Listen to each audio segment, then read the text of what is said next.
다 같이 묵도 드리심으로 수요 예배 하나님께 드리도록 하겠습니다.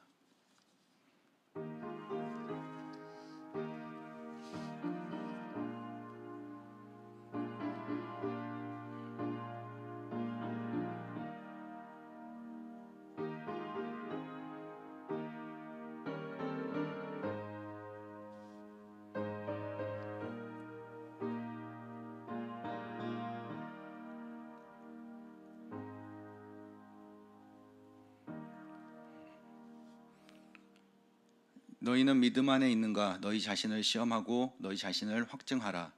예수 그리스도께서 너희 안에 계신 줄을 너희가 스스로 알지 못하느냐? 그렇지 않으면 너희는 버림받은 자니라. 아멘. 하나님 아버지, 감사를 드립니다. 이 시간 하나님께 예배를 드립니다. 이 예배의 자리에 하나님께서 임재하여 주시고 성령님께서 우리의 마음을 주장하여 주셔서 참된 예배자로 인도하여 주시옵소서. 주님만 홀로 영광을 받으시기를 간절히 소망하오며 살아계신 예수 그리스도의 이름으로 기도드리옵나이다. 아멘. 찬송가 285장 함께 찬양하겠습니다.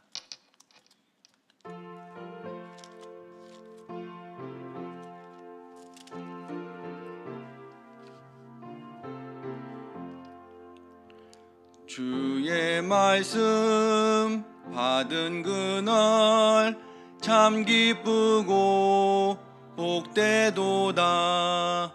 이 기쁜 마음 못 이겨서 온 세상에 전하노라. 기쁜 날 주 나의 죄 다 씻은 날 늘 깨어서 기도하고 늘 기쁘게 살아가리. 기쁜 날 주 나의 죄 다 씻은 날 이 좋은 날 내 천한 몸 새 사람이 되었으니 이 몸과 마음 다 바쳐서 영광의 주 늘 섬기리. 기쁜 날 주 나의 죄 다 씻은 날 늘 깨어서 기도하고 늘 기쁘게 살아가리. 기쁜 날 주 나의 죄 다 씻은 날 새 사람 된 그날부터 평안한 마음 늘 있어서 이 복된 말 전하느니 나의 본분 삼았도다. 기쁜 날 주 나의 죄 다 씻은 날 늘 깨어서 기도하고 늘 기쁘게 살아가리. 기쁜 날 주 나의 죄 다 씻은 날. 아멘. 예배를 위해서 한근인 권사님 기도해 주시겠습니다.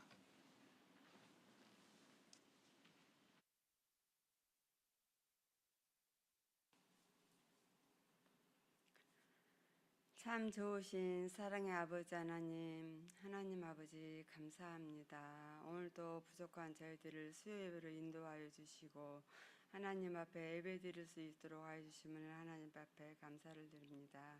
하나님 아버지, 정말 저희들이 부족하고 연약하지만 하나님 말씀대로 살려고 노력한다고 입술로는 지어지어 고백하면서도 하나님 뜻대로 살지 못하고 정말 어리석은 자의 삶을 살 때가 좀 많이 있고 알게 모르게 하나님 앞에 지은 죄 너무나 많이 있습니다.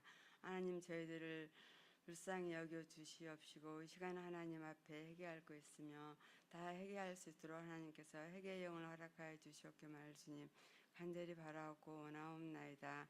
하나님 아버지 코로나로 인하여서 아버지 주황의 성도들 영상 예배로 드리는 사람들이 참 많이 있습니다. 아버지 하나님 이제 모든 것들이 해제되었사오니 다시 이렇게 교회로 돌아올 수 있도록 한 분 한 분을 하나님께서 마음을 움직여 주시고 감동시켜 주셨기를 주님 간절히 바라옵고 원하옵나이다. 그래서 주님의 교회에 나와서 하나님 말씀 듣고 정말 오늘보다 내일이 낫고 내일보다 모레가 나아질 수 있는 믿음의 성장하며 살아가는 중앙의 성도들 다 되게 하여 주시옵소서.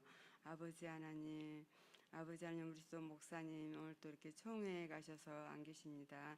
항상 하나님 어딜 가시든지 눈동자와 같이 지켜주시고 항상 오시는 그 순간까지도 하나님께서 지키시고 보호하여 주시옵소서.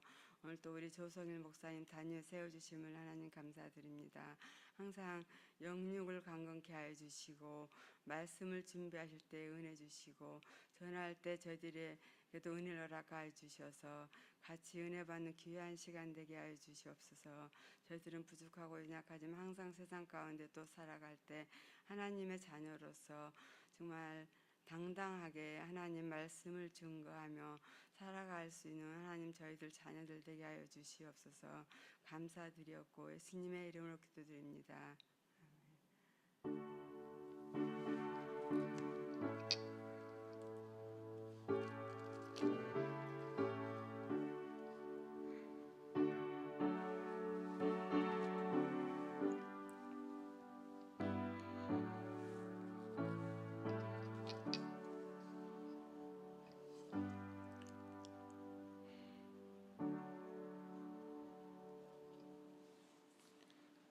하나님의 말씀 함께 보겠습니다. 사무엘상 24장입니다.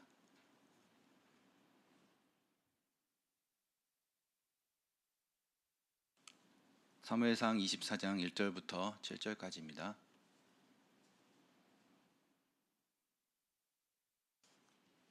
(1절부터 7절까지) 교독하겠습니다. 사울이 블레셋 사람을 쫓다가 돌아오매 어떤 사람이 그에게 말하여 이르되 보소서 다윗이 엔게디 광야에 있더이다 하니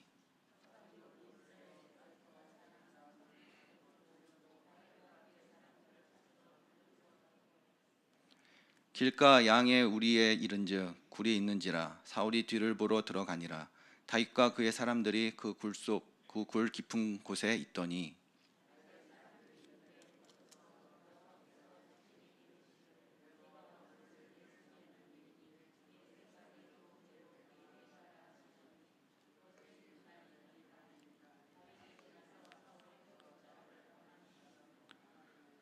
그리한 후에 사울의 옷자람 뱀으로 말미암아 다윗의 마음이 찔려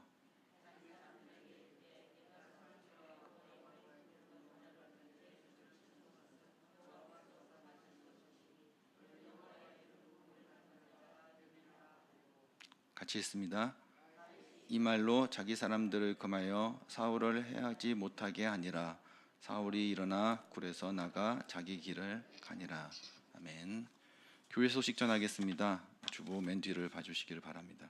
금주 토요일 결혼 소식이 있습니다. 성혜진 집사님 아들 민경선 형제가 24일 오후 6시 결혼식이 있으니 함께 축하해 주시기를 바랍니다. 교회 출발은 4시 반입니다.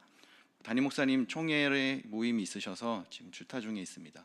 이를 위해서 함께 기도해 주시기를 바랍니다. 나머지 소식은 주보를 참조해 주시기를 바라고요. 35구역 나오셔서 찬양으로 하나님께 영광 돌리겠습니다.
하나님 아버지 감사합니다. 35구역 하나님께서 세워주셨습니다.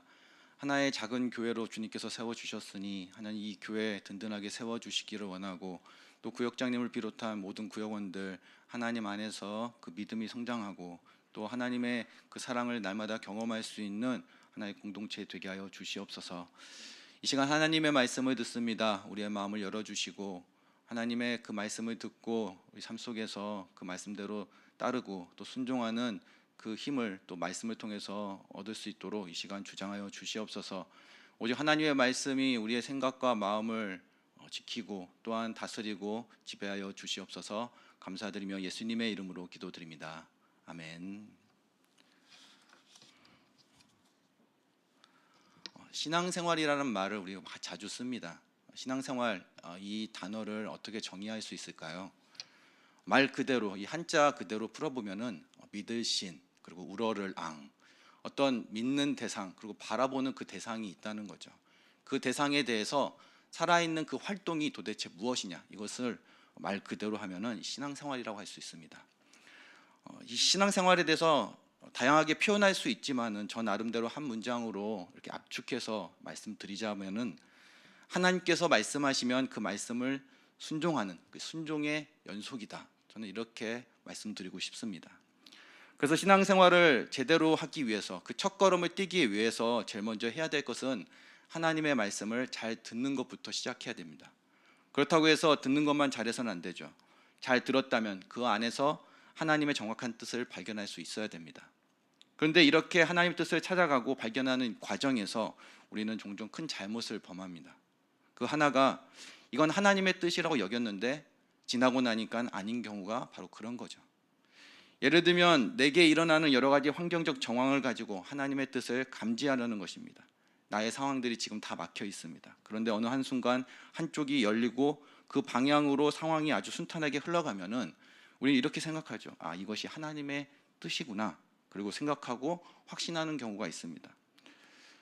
이런 경우는 저의 경우에 있습니다. 28살 졸업하고 나서 취직이 잘 안 되는 한 2년 정도 방황하는 그런 시기에 하나님께서는 다른 건 다 막아주시고 한 부분만 열어주셨는데, 그것이 교회 활동하는 그 일이었습니다.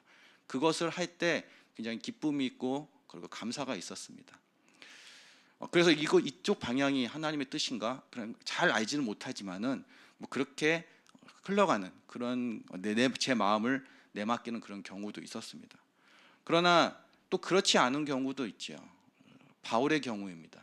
제2차 전도 여행을 떠날 때에 바나바와 한번 싸우고 나서 바나바가 배를 타고 다른 쪽으로 갔을 때 그는 육지를 향해서 육지 쪽으로 전도를 하려고 마음을 먹었습니다. 그러나 하나님께서는 육지 쪽으로 건너갔을 때 그곳이 전도하는 대상이 아니라, 지역이 아니라 결국에는 서유럽으로 가는 것이 하나님의 뜻이었다는 것을 그에게 가르쳐 주셨습니다. 그러니까 열어주신 그 방향이 하나님의 그 뜻은 아니다라는 것을 또 우리에게 가르쳐 주는 거죠. 그러니 이렇게 판단하고 적용한 것을 굉장히 조심스럽게 여겨야 됩니다. 또 이런 일도 있습니다. 자기 마음대로 뭔가를 열심히 준비합니다. 동시에 그것을 놓고 하나님께 간절히 기도합니다. 근데 마치 내가 기도한 대로 상황과 환경이 열렸습니다. 기회도 주어집니다. 그러면 이것이 하나님 뜻이라고 여기고 굉장히 기뻐하는 경우가 있어요. 그러나 지나고 나면은 그 상황과 환경이 하나님이 원하신 뜻이 아니었다는 것을 뒤늦게 깨닫게 됩니다. 그래서 자신에게 이미 열렸던 그 환경과 기회를 내던지고 다시 새로운 길을 열어달라고 기도하는 경우가 있죠.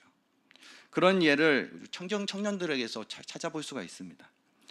자신이 계획하고 목표로 삼은 취업의 자리가 있습니다. 그리고 그것을 놓고 열심히 준비하고 기도도 합니다. 그래서 결국에는 합격하고 취업을 하게 되죠. 그러면 여기에 들어가는 것이 하나님의 뜻이라고 스스로 믿습니다. 확신도 갖습니다. 그래서 하나님이 열어주셨다고 기뻐하고 감사를 하죠. 그런데 몇 달 다니지도 않았는데 너무 힘들고 맞지 않는다고 이직을 준비하겠다고 또 퇴사를 고민합니다. 어떤 사람은 실제로 퇴사를 하기도 합니다. 그리고 나서 하나님의 뜻을 다시 구하는 본래의 자리로 돌아가게 되죠. 그러면 이걸 바라보고 있으면 도대체 이걸 어떻게 받아들여야 될지 굉장히 고민이 되는 거예요. 그 자리가 하나님의 뜻이었다고 너무나도 확고하게 여겼던 그 청년의 얼굴이 너무나도 그 선명하게 제 모습에서, 제 눈에서 이렇게 막 겹치기 때문입니다. 그러면은 도대체 이건 뭘까? 의문이 드는 거죠. 성경에 이런 경우를 찾아볼 수 있습니다. 사무엘이 사사로 있을 때 이스라엘 백성이 하나님께 왕을 요구한 사례가 바로 이런 거죠. 이 시기에 이스라엘 백성이 사무엘에게 몰려와서 요청을 합니다. 우리에게도 왕을 주십시오. 결과는 어땠습니까? 하나님께서 왕을 주셨습니다. 그러면 진짜 백성들의 이 요청을 하나님께서 기쁘게 받으신 걸까요? 그렇지 않았어요. 하나님은 왕을 달라는 백성들의 그 요청을 좋아하지 않았습니다. 그런데도 그들의 요구를 허용하신 거죠. 이 사건은 그들이 요청한 대로 왕을 주셨다고 해서 이것이 하나님의 뜻으로 받아들이면 안 된다는 아주 좋은 예입니다. 이처럼 나름대로 하나님의 뜻이라고 여겼던 것이 때로는 하나님의 뜻이 아닐 때가 있습니다. 그래서 신자가 주의해야 되는 것은 하나님의 뜻을 어떤 주어진 상황과 환경으로 판단해서는 안 된다는 거죠. 또 우리가 기도하고 기도한 대로 환경이 주어졌다고 해서 곧바로 하나님의 뜻이라고 단정 지어서도 안 됩니다. 어떤 상황이든지 내게 주어진 것이 과연 하나님의 뜻인지 재확인해야 하는 이런 단계가 필요합니다. 오늘 본문에 나오는 다윗의 상황이 꼭 그런 것이 아닐까 생각해 봅니다. 이제 우리는 그의 이야기를 들어보면서 나의 신앙을 점검해보는 아주 좋은 기회를 얻었으면 좋겠습니다. 본문에는 사울 왕과 다윗이 등장하죠. 사울은 다윗이 골리앗을 쓰러뜨린 이후에 그 이후부터 그를 시기하기 시작했습니다. 그런데 문제는 이 시기심이 심하다 보니까 다윗을 미워하게 되었고 이 미움은 다윗을 죽이려는 마음으로 바뀌게 되었습니다. 그래서 다윗은 사울을 피해 도망다니는 이 도망자 신세가 되었죠. 사울은 이미 한 차례 다윗과 그의 동료들이 숨어 있는 곳을 알아낸 적이 있습니다. 그래서 많은 군사를 이끌고 그들이 숨어 있는 곳을 중심으로 포위망을 좁혀갔죠. 그리고 드디어 다윗과 그의 무리를 잡을 기회가 생겼습니다. 근데 그 순간 사울은 한 전령을 통해서 블레셋 사람들이 쳐들어온다는 소식을 듣게 됩니다. 정말 아쉬운 마음을 뒤로 하고 사울은 정말 어쩔 수 없이 군사를 물려야 됐습니다. 여기까지가 23장의 마지막 장면이었습니다. 이후 사울은 이 블레셋을 다 쫓아내고 나라를 어느 정도 안정을 시키죠. 그러던 중에 어떤 사람을 통해 또다시 다윗이 숨어 있는 곳을 듣게 됩니다. 그 내용이 24장 1절에 나옵니다. 사울이 블레셋 사람을 쫓다가 돌아오매 어떤 사람이 그에게 말하여 이르되 보소서 다윗이 엔게디 광야에 있더이다 하니. 그러니까 이 소식을 들은 사울 왕은 불이 나게 정규군 3,000명을 이끌고 다윗과 그의 동료들을 잡으러 나갑니다.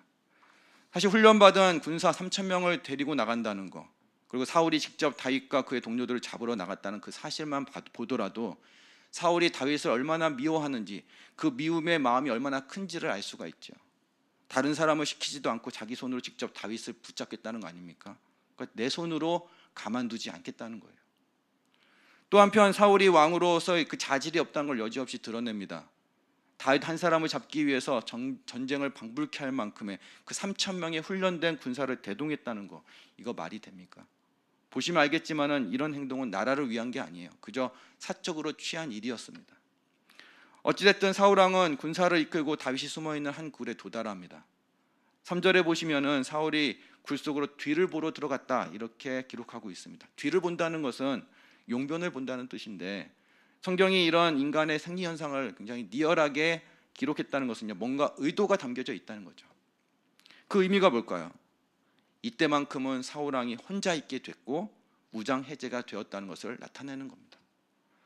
이렇게 사울은 깜깜한 굴 속으로 용변을 해결하려고 혼자 들어가게 됩니다. 그런데 문제는 다윗과 그의 동료들이 그 굴 속에 있었다는 것을 전혀 알아채지를 못했습니다.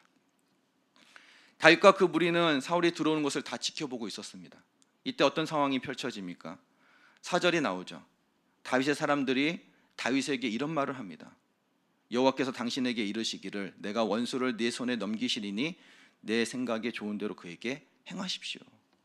무슨 뜻입니까? 자 보십시오. 이것이 하나님이 주신 절호의 기회가 아닙니까? 어서 빨리 그를 죽이십시오. 그러면서 다윗을 강하게 재촉하는 이유에 대해서 부연 설명하죠. 일전에 하나님께서 당신에게 말씀한 적이 있지 않습니까? 내가 원수를 너의 손에 넘기겠다. 그러니까 그런 지금 상황이, 그 말씀이 이루어지는 날이 바로 오늘 지금 이 순간이 아닙니까? 빨리 하십시오라는 거죠. 사실 동료들이 하는 말을 들어보면요, 맞는 것 같아요. 본래 다윗을 싫어하는 사람은 사울 왕입니다. 그래서 사울만 없으면은 이 도망자 신세를 얼마든지 끝낼 수 있습니다. 그렇게 되면 제대로 정착해서 사람답게 살 수가 있는 거죠. 이것이 도망자들의 절박한 심정 아닙니까? 근데 지금 상황을 보면은 굉장히 절묘해요. 많고 많은 상황 중에서 사울이 이제 혼자가 되었습니다. 그리고 무장도 해제가 된 상태죠. 이런 기회는 사람이 만들 수가 없습니다. 그러니까 신앙을 조금이라도 가진 사람이 있다면은 누가 보더라도 하나님께서 하셨다 이렇게 여길 수밖에 없는 거죠. 또 다른 관점에서 보면은 하나님께서 하신 약속이 지금 현실로 응답되지 않았습니까? 이렇게 보는 겁니다. 게다가 그렇다고 받아들이는 사람이 한 명도 아니고요, 여러 사람이에요. 대다수예요. 이 정도면 하나님의 뜻이라고 봐도 무방하지 않겠습니까?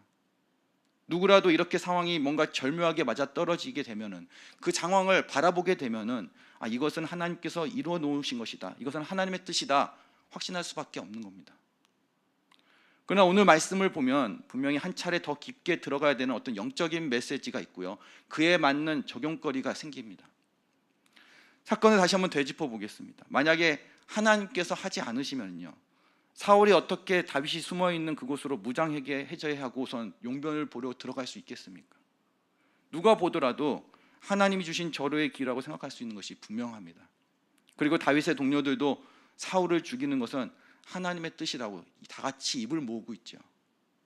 그러나 오늘 말씀이 우리에게 주는 하나의 영적인 관점이 있습니다. 이런 모든 상황을 아무런 점검 없이 하나님의 뜻이라고 단정 짓는 것은 정말 조심스럽게 여겨야 된다는 사실입니다.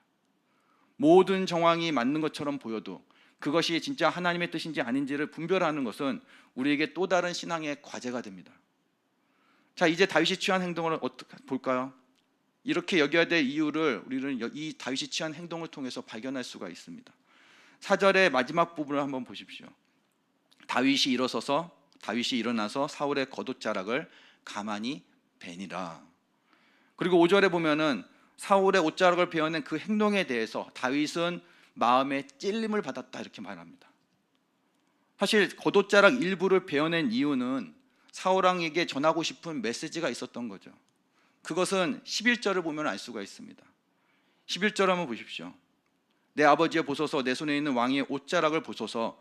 내가 왕을 죽이지 아니하고 겉옷자락만 베었은즉 내 손에 악이나 죄가가 없는 줄을 오늘 아실지니이다. 왕은 내 생명을 찾아 헤아려 하시나 나는 왕에게 범죄한 일이 없습니다. 무슨 뜻이겠어요? 가만히 옷자락을 베면서 전하고 싶은 그 메시지가 무엇이었습니까? 사울왕, 당신을 내가 죽일 수 있지만 죽이지 않는 이유가 있지요. 왜냐하면 나는 당신에게 아무런 잘못이 없습니다. 범죄한 일이 전혀 없습니다. 이 사실을 이렇게 옷자락을 뱀으로써 그 사실을 전하고 싶은 거였어요. 그런데 5절에 보니까 가만히 옷자락을 벤 것으로 자신의 마음을 전했던 것마저도 큰 죄책감을 갖고 있는 거죠. 이것이 무엇을 의미합니까? 자기가 갖고 있는 이 신앙 양심상 그에게 아무 짓도 하지 않는 것이 맞다는 거예요. 이것이 다윗이 스스로 확신하고 여기는 하나님의 뜻이었습니다. 그러니 다윗의 행동은 모든 상황이 사울 왕을 죽이라고 몰아가는 것과는요 완전히 다른 것이었어요. 그러면 확인해 봐야 되겠죠. 다윗이 이런 행동이 과연 하나님의 원하시는 뜻이었는지를. 근데 성경을 계속 읽어보면은요, 다윗의 행동은 훗날 선한 결과를 낳게 된다는 걸 우리는 확인할 수 있습니다. 그게 무엇이었습니까? 이후에 사울은 자신의 잘못을 크게 뉘우칩니다. 그리고 다윗과 화해를 하게 됩니다. 물론 이 화해는 길게 가지는 않아요. 26장에 보면은 다윗을 잡으려고 또다시 군사를 일으킵니다. 그러나 어쨌든 이 화해를 하고 싶은 이 순간만큼은 누가 봐도 사울의 진심이 담겨져 있는 것이었어요. 그러니까 원수를 원수로 갚지 않고 사랑으로 덮었을 때 하나님께서 어떻게 일하시는가를 보게 되는 정말 은혜로운 장면이 여기에서 나타나게 된 거죠. 다윗은 이후에도 사울을 죽일 기회가 또 있었습니다. 그러나 그때도 지금처럼 해하지 않았습니다. 그러니까 한결같은 방식으로 사울을 대한 거죠. 그게 하나님의 뜻이라고 확신하고. 그럼 우리는 이런 생각을 할 수 있습니다. 기회가 있어야지, 그 기회가 있을 때 그 기회를 살려야 되지 않느냐. 그렇지 않으면 다윗도 그렇고 그에게 딸린 여러 가지 무리들이 있지 않겠습니까? 도대체 언제 이 도망자 신세를 끝낼 수가 있겠습니까? 한마디로 인간이 할 수 있는 것은 해야 되지 않겠습니까? 그것마저도 안 하면은 다윗이 겪는 그 고통과 억울함, 도대체 그걸 누가 알아주고 앞으로 그의 앞날은 어떻게 되는 거냐, 이런 질문을 하지 않을 수 있겠어요? 그런데 성경을 계속 읽어보면은 그 일을 누가 하십니까? 하나님께서 하세요. 사울 왕은 블레셋 민족과 전쟁을 벌이게 되고 그 전쟁에서 아들들과 함께 죽습니다. 훗날 그에 대한 역대기 성경의 그 평가를 보면은 이렇게 기록하고 있어요. 사울이 죽은 것은 여호와께 범죄하였기 때문이라. 그가 여호와의 말씀을 지키지 아니하고 또 신접한 자에게 가르치기를 청하고 여호와께 묻지 아니하였으므로 여호와께서 그를 죽이시고 그 나라를 이새의 아들 다윗에게 넘겨 주었다. 이렇게 나와요. 그러니까 다윗은 이후에 정말 평화롭게 왕위를 물려받게 됩니다. 자신의 손으로 사울을 죽이는 비극을 경험하지 않아도 됐어요. 또 자신의 손에 피를 묻히는 일 없이 모든 사람들의 환대 속에서 왕으로 등극하게 됩니다. 그리고 시간이 좀 더 흐르게 되면은요, 지파별로 세워진 그 나라를 하나로 통일하게 됩니다. 그래서 이스라엘을 통일 왕국으로 세우는 유일한 왕이 되지 않습니까? 그러면은 우리 반대의 경우도 한번 생각해 봐야 돼요. 반대의 경우. 만약에 다윗이 그 자리에서 사울 왕을 죽였다면 어떤 일이 벌어졌을까요? 다시 말해서 인간적인 방법을 취했다면은 어떻게 되었을까라는 거죠. 더 다르게 표현해 보면은 모든 정황과 환경이 이것은 하나님의 뜻이라고 이렇게 내몰았던 그 방향대로 아무런 점검 없이 내 몸을 그대로 내맡겨서 그대로 행동했다면 어떻게 되었을까라는 거예요. 개인적으로는 원수를 갚았을지 모릅니다. 그러나 그들이 소망한 대로 도망자 신세가 과연 끝낼 수 있었을까요? 여러분, 보복은 보복을 낳는다는 것이 이 땅에 존재하는 법칙입니다. 사울 왕의 아들들이 가만히 있었을까요? 그의 절친이었던 요나단이라도 자기 아버지가 다윗의 손에 죽었는데 그 마음이 어떻게 바뀔지는 아무도 모릅니다. 다른 아들들은 아버지의 원수를 갚겠다고 다윗을 죽이러 나섰을 거예요. 물론 원수를 갚겠다 이렇게 나오는 것도 있겠지만 궁극적으로는 사울 그 왕과를 지켜내기 위해서 죽기 살기로 다윗을 죽이려 했을지도 모릅니다. 백성들은 어땠을까요? 사울 왕을 죽인 다윗을 어떻게 대했을까요? 그래도 사울이 여전히 자신들의 왕이 아닙니까? 그 왕을 죽였다면 다윗에 대한 이미지는 더 나빠졌을 거예요. 아무리 왕으로 기름을 부음 받았다고 해도 많은 이들의 환대를 받으면서 과연 왕위에 오를 수 있었을까라는 거예요. 여러분, 이 세상에는 명분이라는 게 필요합니다. 그래야 반역을 하든 쿠데타를 일으키더라도 그나마 새롭게 세워진 나라나 정권이 국민으로부터 인정을 받을 수가 있어요. 명분이 명확해야 돼요. 그러나 다윗에게는 그런 명분이 없습니다. 단지 반역하려다가 도망다니는 꼴이었고요. 결국 한 나라의 왕을 살해하고 원수를 갚는 무자비한 놈으로 비춰졌을 거죠. 그러니 이렇게 현실에서 일어날 만한 결과를 추론해 볼 때 오늘 사건을 우리는 영적으로 어떻게 정리해야 될지 고민해야만 합니다. 보시는 것처럼 다윗의 많은 동료는 이번이 사울 왕을 죽일 수 있는 절호의 기회라고 말하였습니다. 그리고 이 기회를 하나님이 주셨다고 한 입으로 떠들어댔어요. 그런데다가 10절을 보시면은요, 오늘 여호와께서 굴에서 왕을 내 손에 넘기신 것을 왕이 아셨을 것입니다. 이렇게 말하면서 다윗도 그 부분을 인정합니다. 하나님께서 주신 기회라고. 그러나 다윗은 하나님께서 이 상황을 허락하신 이유가 무엇인지를 제대로 알고 있었어요. 그래서 다수의 의견을 다 물리치고 그를 살려둔 것입니다. 다윗이 깨달은 그 하나님의 뜻은요, 그를 죽이는 것이 아니라 오히려 은혜를 베풀고 원수를 사랑으로 갚고로 하나님이 마련해 주신 하나의 기회였다, 이렇게 바라본 거죠. 다시 말하면 다수의 사람이 하나님의 뜻이라고 바라보았던 그 모든 상황을 물리치고 혼자 진짜 하나님의 뜻이 무엇인지를 발견해서 믿음으로 밀고 나간 것이었습니다. 성도 여러분, 세상의 방식과 가치관에 따르면은요, 이 눈으로 보는 상황을 잘 분석하고 판단하는 것이 굉장히 중요해요. 이렇게 보고 내가 가지고 있는 어떤 경험이나 지식이나 이런 것들을 가지고 따져봐서 최종적으로 결정을 내리는 것 중요하다는 거예요. 많은 사람의 의견을 듣고 공통된 내용을 따르는 것도 중요합니다. 민주주의 국가에서는요, 여론을 굉장히 중요하게 여기지 않습니까? 지도자라면 당연히 공동체의 의견을 무시하지 않고 잘 고려하고 반영할 줄 알아야 됩니다. 그러나 문제는 다수의 여론이나 또는 많은 사람이 하나 된 의견이 하나님의 뜻이 아닐 수 있다는 거예요. 때로는 하나님의 뜻과 전혀 다를 수가 있습니다. 예를 들면 가네스 바네아에서 정탐꾼 12명을 가나안 땅에 보내지 않았습니까? 그들이 돌아와서 백성들에게 보고할 때 백성들은 여호수아와 갈렙의 말을 채택하지 않았어요. 오히려 애굽으로 돌아가자고 제안했던 그 10명의 정탐꾼의 말을 이스라엘 백성이 옹호했습니다. 또 예수님이 십자가에 못 박으라고 외쳤던 수많은 유대인들이 있지 않았습니까? 그들이 보여준 반응도 다 이런 것에 속한 거죠. 다수가 그렇게 원했어요. 그렇지만 하나님의 뜻이 아닐 수 있다는 거예요. 그러면 우리는 어떻게 해야 되는가라는 이 문제에 부딪히게 됩니다. 이 문제를 풀어가기 위해서 다시 주목해야 되는 것이 있어요. 그것은 다윗이 다수의 의견을 다 뒤로 하고 사울을 살려두는 것이 하나님의 뜻이라고 확신할 수 있었던 그 명확한 근거가 어디에 있었냐는 거죠. 거기에 우리는 주목해야 됩니다. 왜냐하면 그래야 한편으로는 상황과 정황만으로 하나님의 뜻이라고 섣부르게 단정지을 수 있지 않는 거죠. 그리고 경솔하게 움직이지 않을 수가 있는 거예요. 자, 다윗이 이렇게 이 모든 것들을 물리칠 수 있었던 진짜 이유가 무엇이었습니까? 그건 다 하나였습니다. 하나님께서 기름 부어 세운 자를 인간이 이렇게 저렇게 마음대로 할 수 없다는 것이었어요. 이것은 하나님을 존중히 여기는 이 다윗의 뼛속 깊은 신앙을 그대로 드러내는 겁니다. 또 하나님의 주권을 절대로 인정하는 그 믿음이 밑바탕에 있었다는 것을 그대로 보여주는 거죠. 여러분, 하나님의 주권이라는 게 무엇입니까? 하나님께서 최종적으로 결정하고 그 일을 하신다는 거 아니겠어요?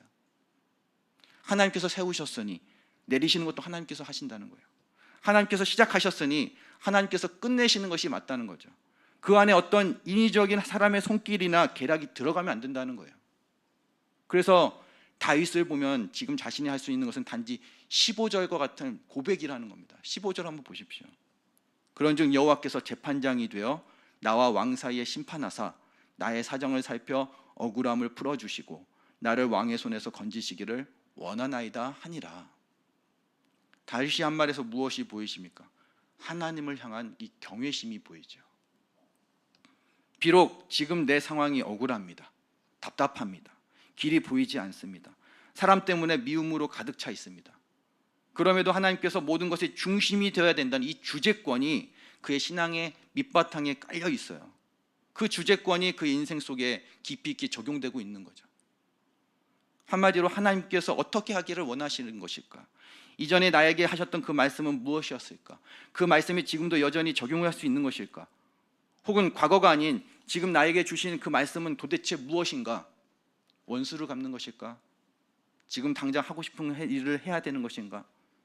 주변 사람들이 그렇다고 인정해 주는 그 일을 지지받아서 결국에 내가 하고 싶은 그 일을 하는 것이 과연 맞는 것일까? 내 안에서 오고 가는 어떤 다양한 심정이나 생각이 있어요. 그러나 그 모든 것들을 하나님께 가져가서 하나님 중심으로 생각하고 고려하고 판단하고 결정하려는 이런 믿음의 자세가 필요합니다. 이런 신앙의 방식이 우리 안에 제대로 세워지고 적용이 될 때 비로소 상황과 환경만 보고선 하나님의 뜻이라고 섣부르게 판단하는 이 잘못을 줄일 수가 있습니다. 성도 여러분, 하나님께서 우리에게 주시는 그 말씀이 무엇이었습니까? 하나님의 뜻이 무엇인지를 분별할 때 도대체 주의해야 될 것이 도대체 무엇이었습니까? 뭔가 잘 일이 되어가죠. 막힘없이 일이 잘 진행이 됩니다. 그렇다고 해서 그것만으로 하나님의 뜻이라고 판단해서는 안 된다는 거. 또 정말 중요한 결정을 해야 되는 그 갈림길에 섰을 때 많은 사람의 의견이 다 일치한다고 해서 그것 가지고서는 판단해서도 안 된다는 거예요. 내 생각에는 이 길과 이 방법이 옳다고 여겨도요, 그것 가지고서도 판단해서는 안 됩니다. 중요한 것은 사람의 생각이 아니라 현재 하나님의 생각이 어떠냐는 거예요. 그것을 하나님 중심으로 잘 점검해서 100% 확신하고 움직이는 이 신앙의 과정이 필요하다는 겁니다. 그렇다면 이걸 정확하게 확인할 수 있는 방법이 무엇일까요? 그걸 확인해 줄 수 있는 가장 권위 있는 것이 바로 하나님의 말씀입니다. 말씀에서 주어지는 것은 곧 하나님께서 말씀하신 것과 똑같습니다. 따라서 하나님께서 각자에게 주시는 그 말씀으로 반드시 확인을 해야 됩니다. 여러 가지 정황이 한 방향으로 흘러가더라도 반드시 최종적으로는 하나님의 말씀으로 확인하고 움직여야 돼요. 여러분 중에 하나님의 말씀으로 그 뜻을 늘 확인하고 있다면 정말 잘하고 있는 거예요. 그러나 그렇지 않고 무조건 최후에 그런 일들을 이렇게 확인하는 과정을 거치지 않는다면요, 다시 돌아봐야 됩니다. 그래야 일이 꼬이거나 실수가 생기지 않고요, 사람과의 관계에서 틀어지거나 그 상처가 생기지 않게 돼요. 여러분, 하나님께서 주신 말씀이 하나님의 뜻이라는 그 방향으로 100% 향한다면요, 아무리 다수의 의견이 다른 쪽을 가리킨다고 해도 하나님의 말씀을 확신받은 그것이 하나님의 뜻이라고 믿고 순종하며 나가시길 바랍니다. 사실 이 과정에서 어쩔 수 없이 거룩한 그런 갈등과 고민이 생길 수밖에 없어요. 그래서 믿음이 필요한 거예요. 다윗의 경우를 보십시오. 그 믿음 안에서 그는 인내가 필요했습니다. 사울을 어쨌든 간에 마음으로 품어야 됐어요. 하나님의 사랑을 넉넉하게 부어달라고 요청할 수밖에 없는 그런 상황에 놓이게 된 거죠. 사실 하나님의 자녀로 이 땅을 살아가면서 이런 신앙의 방식으로 살아간다는 거 이거 쉽지 않은 거 알고 있습니다. 그럼에도 하나님을 신앙하는 자는요, 하나님의 뜻을 점검하며 분별할 줄 알아야 됩니다. 이것이 신자의 정체성이에요. 로마서 12장 2절에 보면은 이런 말씀이 있죠. 너희는 이 세대를 본받지 말고 오직 마음을 새롭게 함으로 변화를 받아 하나님의 선하시고 기뻐하시고 온전하신 뜻이 무엇인지 분별하도록 하라. 그러니까 주님의 마음을 담아 선포한 이 사도 바울의 이 말을 들어보면은요, 신자가 이 땅에서 어떻게 살아야 될지를 다시 확인할 수가 있습니다. 분별하래요. 하나님의 뜻이 무엇인지를 분별하랍니다. 이 분별하다는 단어를 원어로 보면은요, 식별하다, 분간하다, 알아차리다, 뭔가를 자세하게 조사해서 심사를 하다, 이런 의미를 갖습니다. 그러니까 이렇게 하나님의 뜻을 분별하는 그 방법으로 사도 바울이 제시한 것이 무엇이었습니까? 두 가지를 제시해요. 하나는 소극적인 방법, 하나는 적극적인 방법이었어요. 소극적인 방법은 이 세대의 유행을 따르지 말라는 거였어요. 자신이 가지고 있는 이 신앙의 의지를 사용해서 피할 수 있으면 피하고 절제할 수 있으면 절제하라는 거죠. 그러나 인간의 연약함이 있잖아요. 언제까지 피하고 절제할 수 있겠습니까? 그래서 제시한 적극적인 방법이 오직 마음을 새롭게 하라는 것이었어요. 우리 죄성이 마구잡이로 휘두를 수 있는 이 옛 습관이 존재하고 영향을 줄 수 있는 이 마음이 아니라 이젠 변화되었지 않았습니까? 거룩하게 변화된 하나님이 창조했을 때 새롭게 변화된 새로운 피조물로 된 그 변화된 그 마음, 그 하나님의 성품으로 변화된 거룩하게 변화되어 있는 그 과정에서 우리 마음을 항상 끌어다 놓으라는 것이죠. 그런데 이렇게 변화되는 이 과정들, 성화되어가는 이 과정 속에서 변화되는 우리 마음, 이것이 한두 번 하고 끝내는 것이 아니에요. 계속해서 진행해야 됩니다. 주님이 부르시는 그날까지 계속해서 해나가야 되는 신자의 거룩한 과제가 아닙니까? 그렇다면 신자가 마음을 새롭게 할 수 있는 방법이 무엇입니까? 첫 번째는 성령님의 도우심을 받는 것이고, 또 하나는 여기서 나오죠. 하나님의 말씀입니다. 시편 119편 9절에 나옵니다. 청년이 무엇으로 그의 행실을 깨끗하게 할 수 있겠습니까? 주의 말씀만 지킬 따름입니다. 여기서 청년이라는 것은요, 구원 받았는데도 불구하고 혈기왕성한 우리와 같은 자아를 말해요. 우리가 다 여기에 속한 자들 아닙니까? 그 자가, 그런 사람들이 자신의 행실을 깨끗하게 할 수 있는, 새롭게 할 수 있는 그 방법이 도대체 무엇이냐? 하나님의 말씀을 듣고 순종하는 것이라고 해요. 잘 생각해 보십시오. 다윗의 상황이 우리에게 말하는 것도 그렇고요, 신약 시대를 사는 사도 바울이 짚어내는 것도 똑같습니다. 성도 여러분, 영적으로 어두운 이 세상에서 완전한 이 불완전한 세상에 이 가치관에 매몰되거나 치우치지 않았으면 좋겠습니다. 그 대신 성령님의 그 도우심과 하나님의 말씀으로 우리의 마음을 새롭게 하기를 원합니다. 그래서 하나님의 뜻을 제대로 분별해 나가는 우리 귀한 성도들이 다 되었으면 좋겠습니다. 그래서 남은 한 주 하나님의 뜻을 정확하게 분별하고 또 찾아내어 가면서 그 뜻을 이루어가는, 그래서 하나님께서 행하실 그 일들에 대해서 정말 기대하고 기쁘게 경험해 나아가는 중앙의 성도들이 다 되시기를 예수님의 이름으로 간절히 축원합니다. 찬송가 286장 함께 찬양하겠습니다.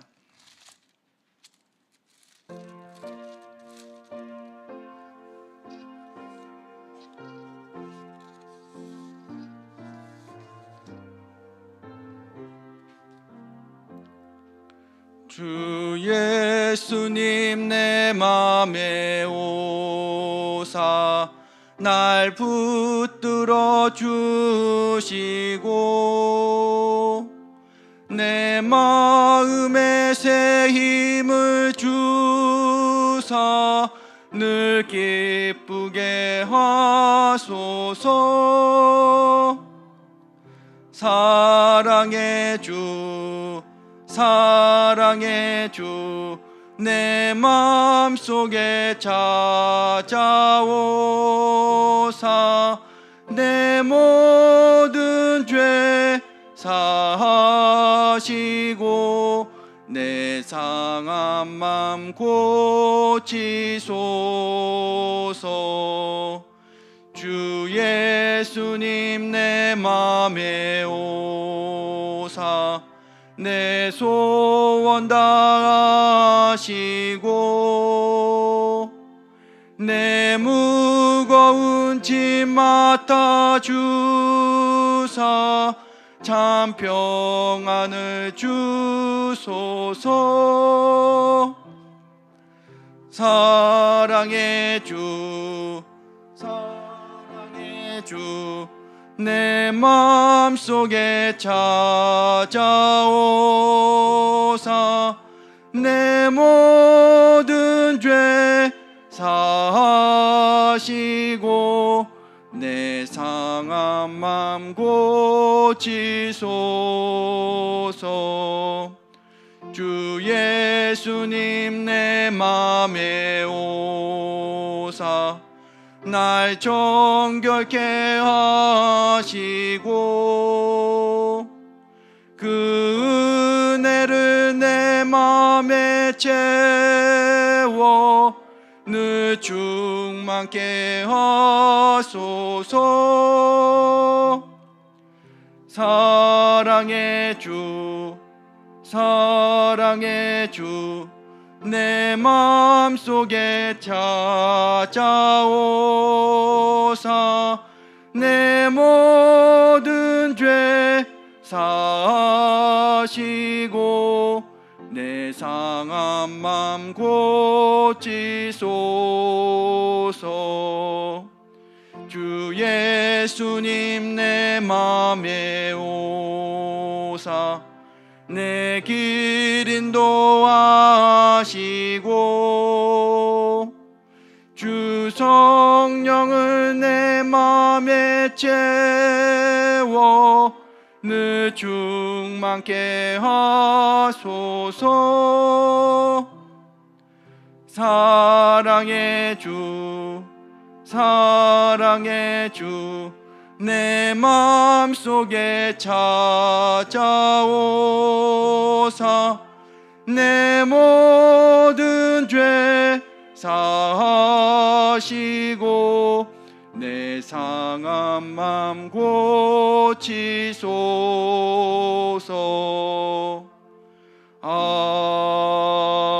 아멘. 11조 선교 예물 드린 손길이 있습니다. 하나님 아버지 감사를 드립니다. 하나님 믿음으로 드린 손길이 있습니다. 하나님 이 예물 주님께서 받으시고 그 삶의 풍성한 은혜로 가득 채워 주시옵소서. 모든 물질이 주님의 것이라는 이 소유의 그 본 온천이 어딘지를 분명히 깨닫게 하시고 물질을 드리고 또 사용하는 모든 곳에 하나님께서 지혜를 더하여 주시기를 원합니다. 또 이 예물 드리는 곳에 하나님 나라가 온전히 확장되기를 간절히 소망합니다. 그 예물이 또 하나님 앞에서 온전히 잘 쓰여질 수 있도록 주님께서 선하게 인도하여 주시옵소서. 하나님, 오늘 하나님의 말씀을 통해 우리의 연약한 우리의 신앙을 주님 앞에 내어놓습니다. 너무나도 민감한 문제고 또 어떨 때는 또 애매한 문제일 수도 있는데 하나님의 뜻이 무엇인지를 분별하고 또 찾아가는 그 과정 속에서 범할 수 있는 잘못이 무엇인지를 함께 살펴보았습니다.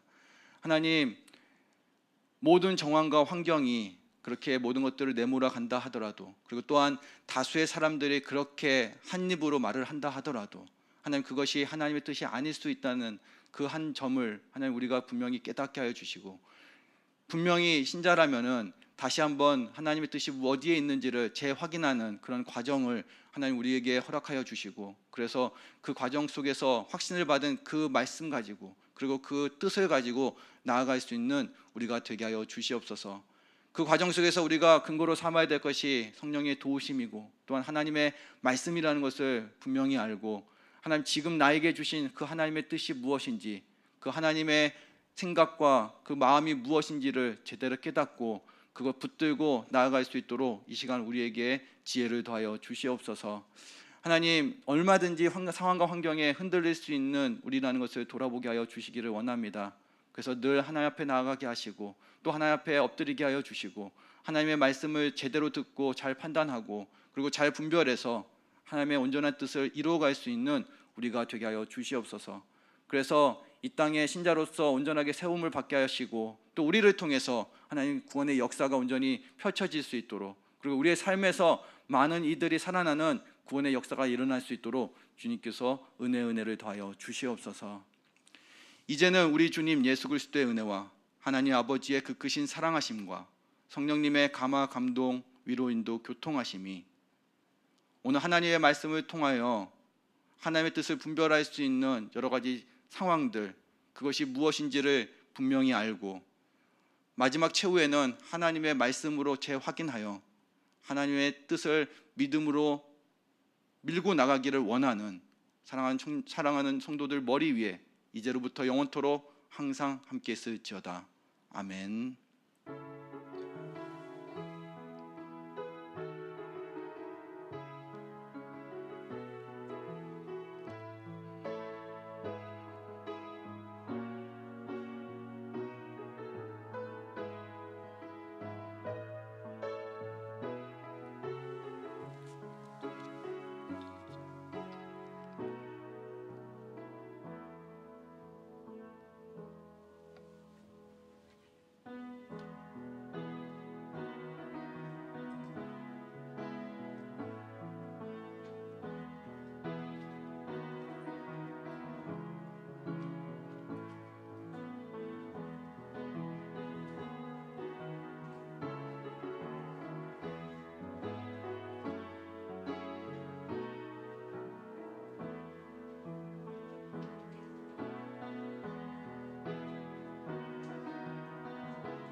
기도하고 구역 공과 함께 보겠습니다.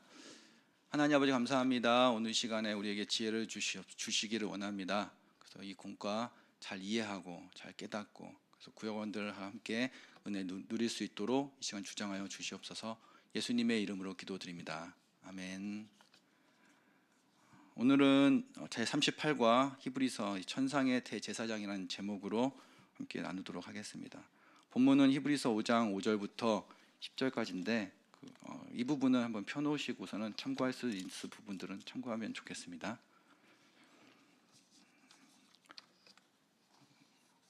히브리서 5장의 주된 내용은 그리스도가 레위 계열의 어떤 제사장보다도 월등한 대제사장이 되신다. 이것이 핵심 주제입니다. 그래서 이런 주제 안에서 지난 공과에서 무엇을 이렇게 함께 나누었습니까? 대제사장, 인간 대제사장의 특징이 무엇이냐? 그래서 몇 가지가 나왔습니다. 세 가지가 나왔어요. 그 세 가지는 하나는 첫 번째는 사람 가운데서 하나님께서 택하신 자다. 두 번째는 하나님께 속한 일을 사람을 위해 중보한다. 그러니까 다리 역할을 하는 거죠. 하나님과 사람 사이에서 다리 역할을 하는 자가 대제사장이다. 세 번째는 예물과 속죄하는 그 제사를 담당하는 자가 누구냐? 대제사장이 한다라는 거죠.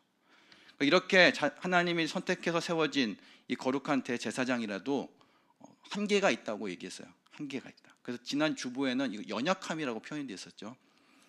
대제사장도 인간이기 때문에 이 죄성의 지배를 받는 자입니다.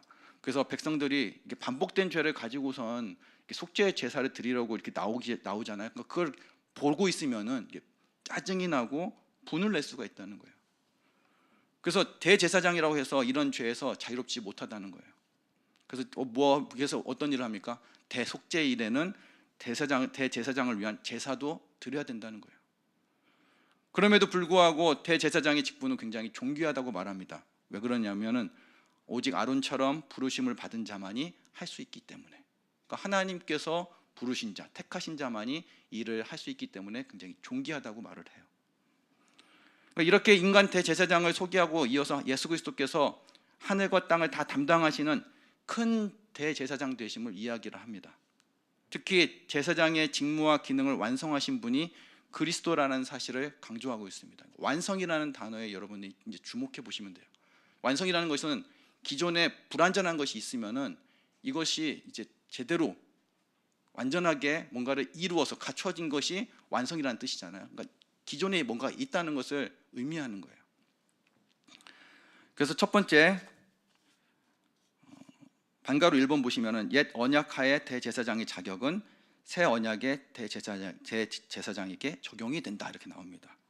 이게 무슨 뜻이겠습니까? 아까 제가 말씀드린 것처럼 옛 언약하에 주어진 대제사장의 이 자격들, 지난 시간에 우리가 봤던 이 세 가지 내용들, 이것이 새 언약의 주체가 되는 예수 그리스도께도 그대로 적용이 된다는 거예요. 그러니까 구약의 대제사장의 기준이 그대로 새 언약의 주체가 되는 예수 그리스도에 그대로 적용이 된다는 뜻입니다. 그러니까 동떨어진 게 아니에요. 대제사장이 세워졌으면 하나님께서 세우신 인간 대제사장의 기준이 있으면은 이것을 그대로 예수 그리스도도 그대로 따른다는 거죠. 그래서 아까 제가 말씀드린 것처럼 완성이라는 단어를 여기에 사용할 수가 있는 겁니다. 두 번째, 그리스도께서 대제사장이 되심도 스스로 취하심이 아니요 하나님이 세우셨다. 그는 멜기세덱의 반차를 따르는 영원한 대제사장이시다. 그러니까 똑같죠. 그리스도께서도 대제사장이 되신 게 그분이 하나님이라고 해서 스스로 자기가 이렇게 대제사장이 된 게 아니라 스스로 취한 게 아니라 하나님께서 세우신 자라는 거예요. 이것도 구약의 기준에 그대로 따른 거죠. 그러나 차이가 있습니다. 대제사장은 아론을 시작으로 한 이 레위 계열에서 세워졌는데 예수 그리스도는 그 계열을 따르지 않습니다. 그럼 어디를 따릅니까? 멜기세덱의 반차를 따른대요. 이 말은 그가 영원한 대제사장 되심을 가리키는 겁니다. 이게 무슨 뜻이냐면은 여기서 나온 것처럼 시편 110편 4절에 보면은 이렇게 나와 있어요. 여호와는 맹세하고 변하지 아니하시리라 이르시기를 너는 멜기세덱의 서열을 따라 영원한 제사장이라 하셨도다. 그러니까 하나님께서 직접 지명했는데 멜기세덱의 서열을 따랐다라고 하는 거죠. 그 앞으로 오실 그 메시아에 대해서 그리고 영원한 제사장이다라고 표현을 했습니다. 그러니까 반차라는 거, 멜기세덱의 반차를 따랐다고 했는데 이 반차라는 게 뭐냐면은 어떤 품계나 신분이나 등급이 있는데 그것을 차례로 이렇게 서열을 매긴 거죠. 순서를 매겼다는 뜻이에요. 원래 대제사장을 어떻게 세웠습니까? 모세에게 율법을 줬을 때 아론을 제일 먼저 대제사장으로 세우셨습니다. 그리고 하나님께서는 레위 계열 거기서만 제사장의 역할을 하도록 해주셨어요. 그러니까 기원이 확실한 거죠. 아론에서부터 시작이 된 걸. 그러나 멜기세덱에 관한 기원은 확실하지가 않습니다. 창세기 멜기세덱에 대한 내용은 창세기 14장에 나옵니다. 그를 고대 가나안의 살렘 왕으로 표현하고 있고요. 어느 날 아브라함이 조카가 사로잡혔다는 소식을 듣게 되고 그래서 잘 훈련된 318명의 그 사람들을 데리고 그와 가족을 구출해내죠. 그리고 아브라함이 자기 본거지로 다시 돌아오는 도중에 소돔 왕과 살렘 왕, 이 멜기세덱이 그를 영접합니다. 근데 멜기세덱을 가리켜서 그 성경에 뭐라고 표현되어 있냐면은 그는 지극히 높으신 하나님의 제사장이다 이렇게 표현이 되어 있어요.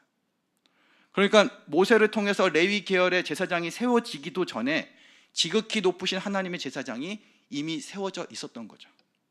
근데 그에 대해서 어떤 기원도 설명이나 말하지 않습니다. 기록해 놓지 않았어요. 그래서 아래에 그 내용에도 설명이 있지만 이 멜기세덱에 대한 이 구절을 메시아에 대한 하나의 상징성이다, 예표다 이렇게 보고 있습니다. 그래서 하나님께서 보내신 영원한 대제사장으로 바라보는 거죠. 그러나 3번 이제 반가로 3번 보십시오. 반면에 그는 하나님이 낳으신 하나님의 아들로 제사장 직분은 아론과 레위에 속한 이들과는 분명히 다르시다. 그러니까 기존의 전통적인 그런 기준을 따르지만은 차이점이 있다는 거예요. 그 차이점 하나가 무엇이었습니까? 하나님이 낳으신 하나님의 아들이다. 그분은 하나님이 되신다는 거예요. 그렇기 때문에 제사장의 직분은 아론과 레위에 속한 이들과는 분명히 다릅니다. 이 본질 자체가 다른 거죠. 그리고 반가로 4번, 예수님은 옛 언약하의 제사장 직무와 기능을 완성하신다. 완성하셨다는 거죠. 기존의 제사장의 그 기준들이 있어요. 근데 이것은 불완전한 거죠. 그런데 예수 그리스도께서 이 제사장의 역할을 완전하게 완성하셨다는 뜻입니다. 광야에서 시작된 제사가 있어요. 그 제사의 이유는 하나님께서 이스라엘 백성들을 만나 주시기 위해서 하나의 과정이죠. 방법을 가르쳐 주신 거예요. 그냥은 만날 수가 없습니다. 죄인인 그들을 만날 수가 없어요. 그래서 제사라는 이 과정 속에서 속죄를 해나가죠. 죄를 사하는 하나의 방식을 가르쳐 주시고 그 과정을 통해서 하나님께서는 이스라엘 백성을 만나 주셨습니다. 그게 광야에서 시작된 제사가 아니었습니까? 근데 그 제사를 담당하는 분이 제사장이었어요. 근데 이것이 나중에 쭉 가서 골고다 언덕 십자가에서 이루어질 영원한 속죄 제사의 그림자였다는 거죠. 완전한 속죄를 위한 하나의 학습이었어요. 광야에서 계속해서 드린 그 제사가. 그리고 드디어 완전한 시체가 되시는 예수님이 이 땅에 오셨고요. 십자가에서 예수님이 무엇이 되십니까? 영원한 제물이 되시고, 그러면서 하나님과 인간 사이를 연결해주는 제사장이 되어주시는 거예요. 십자가에서.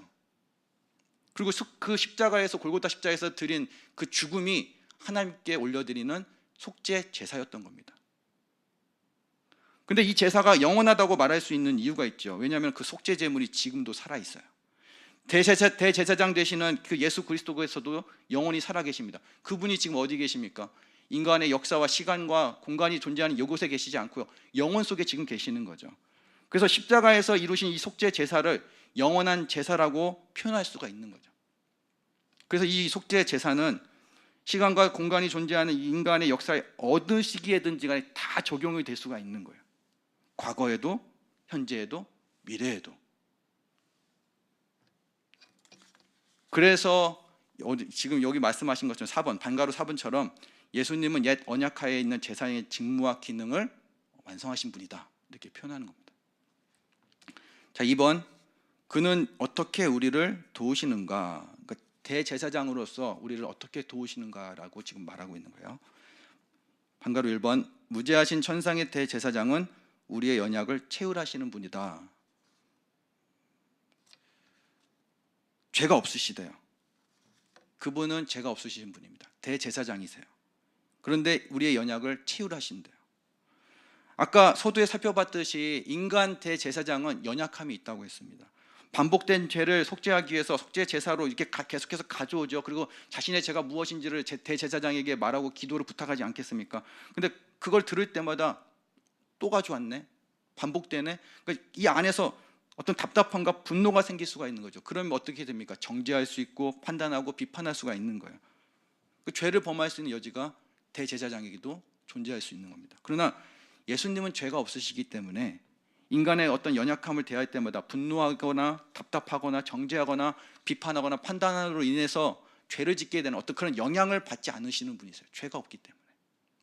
그보다 그 연약함을 대할 때마다 어떻게 반응하세요? 채율하신대요.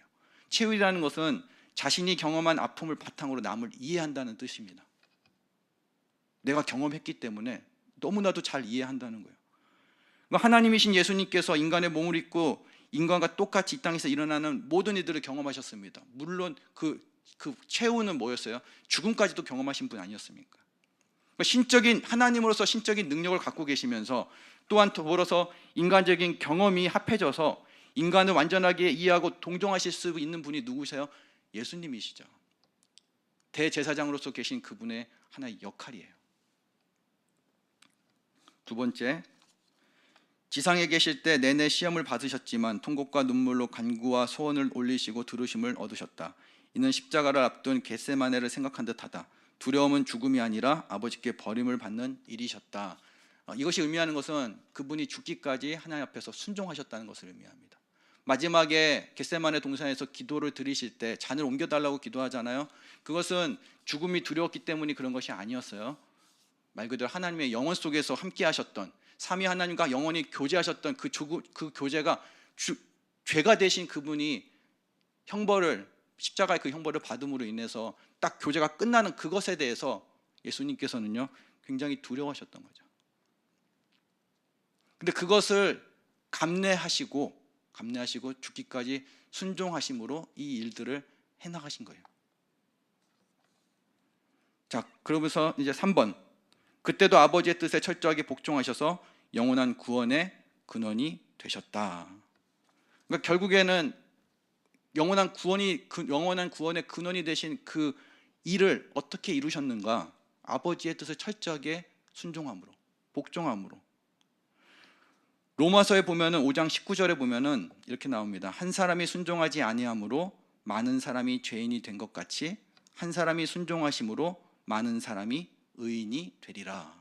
아담의 죄로 인해서 죄가 들어왔어요. 모든 사람들이 다 죄인이 됐습니다. 근데 같은 방식으로 하나님께서는 한 사람이 순종함으로 많은 사람이 의인이 될 수 있는 방식을 제시해 주셨어요. 그게 예수님이십니다. 그 방식은 한 사람이 불순종했으니 한 사람이 제대로 순종하면은 그 사람이 가지고 있는 그 사람의 그 순종을 통해서 가지게 된 그 의의를 더불어서 우리가 갖게 되는 거죠. 그러니까 하나님께서는 예수 그리스도가 행하신 그 순종의 의의를 바라보시면서 우리를 의인이라고 불러주시는 거예요. 칭해주시는 겁니다. 그래서 오직 예수님만이 영원한 구원의 근원이 되신다, 이렇게 말할 수 있는 거죠. 4번, 그는 아들이셨지만 육신 안에서 아버지께 순종하는 일이 무엇인지를 아셨기에 같은 시험을 받는 이들을 동정하시며 복종과 순종의 본이 되셨다. 그러니까 그는 하나님의 아들이셨습니다. 그러나 육신 안에서, 육신을 입고서는 하나님께 복종하는 것, 순종하는 것이 무엇인지를 아셨기 때문에 같은 시험을 받는 사람들을 바라보시면서 동정하시고 더불어서 복종하고 순종하는 본이 되어 주신 거예요. 완전하게 순종하신 그 예수님만이 구원받은 자에게 하나님 아버지께 복종하고 순종하는 본이 되어 주실 수 있습니다. 우리는요, 우리들은 하나님의 뜻을 온전하게 다 순종할 수가 없어요. 그런데 이제는 완전하게 순종하신 그분을 통해서, 이제는 그분 안에서 우리는 하나님께 복종하고 순종하며 살아야 되는 그 이유를 발견하게 되고요, 실제로도 그렇게 순종하며 살 수가 있게 된 거죠. 이게 새로운 피조물이에요. 5번, 순종의 결과는 온전하심이다. 구주로서의 완전한 적임자가 되신다. 하지만 그의 순종이 본이 되시지만 구원이 그분처럼 순종으로 되는 것은 아니다. 도리어 그의 의가 우리를 의롭게 하신다. 우리가 뭘 순종함으로써 우리가 구원을 이룬다? 이건 절대로 안 되는 거예요. 이거 있을 수도 없는 거죠. 그 대신 완전하게 순종하신 예수 그리스도의 그 의를 힘입어서 우리가 의인이 될 수 있는 거고, 그리고 구원을 받게 된 거예요. 그 부분입니다. 그래서 뭔가를 행함으로써 구원을 받는다, 그렇게 생각하면 안 된다. 그 점을 지금 가리키는 겁니다. 밑에 제가 읽어보겠습니다. 옛 언약하의 대제사장처럼 그리스도 역시 스스로 직분을 취하지 않으셨다. 하나님이 세우셨지만 그는 아들이시다. 따라서 대제사장의 직분은 아론과 레위 계통을 따르지 않고 멜기세덱의 영원한 반차를 따르신다. 멜기세덱은 고대 가나안의 살렘 왕이다. 이름은 의로운 자란 뜻을 갖는다. 아브라함 때 그는 지극히 높으신 하나님의 제사장이었다. 그의 이름은 시편 110편 4절에 다시 나온다. 오실 메시아는 아론의 반차가 아닌 멜기세덱의 반차를 따른 영원한 대제사장이 되신다. 유대인은 이 구절을 메시아의 예언으로 받았다. 이는 그리스도에게서 옛 언약하의 대제사장 직무와 기능이 완성되었음을 의미한다. 그러나 완전하신 대제사장의 직무는 저절로가 아니다. 그는 육체에 계실 때 심한 통곡과 눈물로 간구와 소원을 올리셨다.